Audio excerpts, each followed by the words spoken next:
Okay, I got a Bobcat 843, 1990. This was used for backhoeing only, so it's pretty wore out. The bobtach is messed up, so I'm going to show you how to take it apart.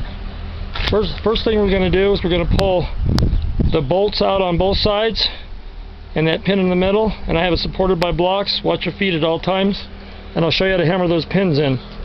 First thing I'm going to do is take these out. I've already loosened these ahead of time. Okay. So we don't have to mess with it on camera, so don't waste your time. I use an opener to get these off. Take the Zerk fittings out of the back. What this is a weld-in sleeve. And there's a set of pins that attach into this lower arm right here, this lift arm. And it's tapered. In here is a tapered weld-in bushing.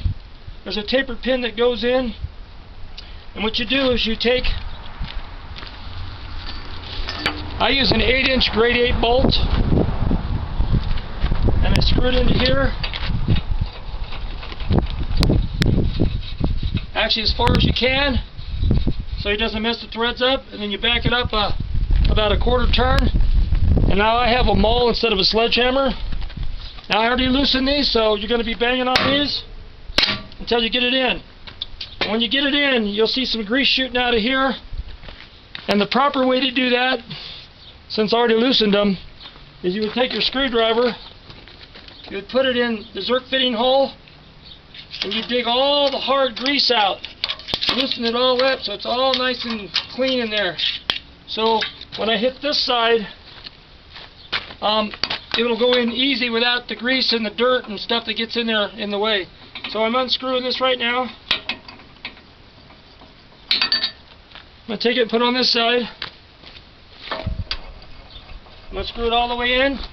Now remember, I've already loosened these, is why it looks so easy, okay? And then I'm going to hit it with a hammer. Hit it as far as you can. Now grease and a bunch of junk will shoot out of there because this pin that I take out, I'll show you, has to go in that sleeve. Okay? And that's what I use right there. 8-inch from the bottom of the head to the threads. That's a 3/4 inch bolt. Okay. Now this is loose. Okay? The next thing you have to do is I'm going to take the latch handle off. I already loosened everything. I'm going to do the top here. I'm going to lift this unit up and I'm going to slide it out in one piece. Okay? This will be cleaned and repaired as we go.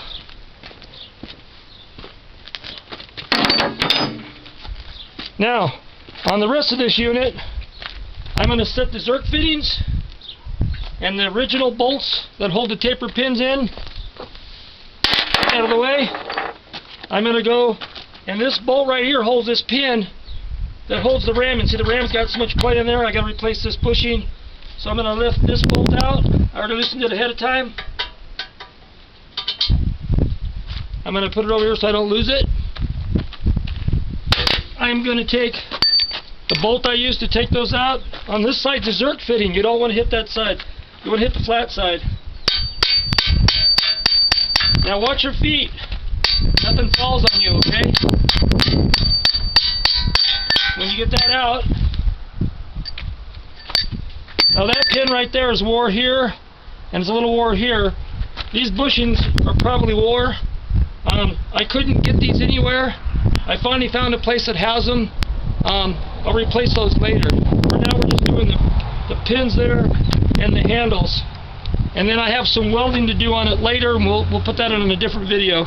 So I'm going to put this aside.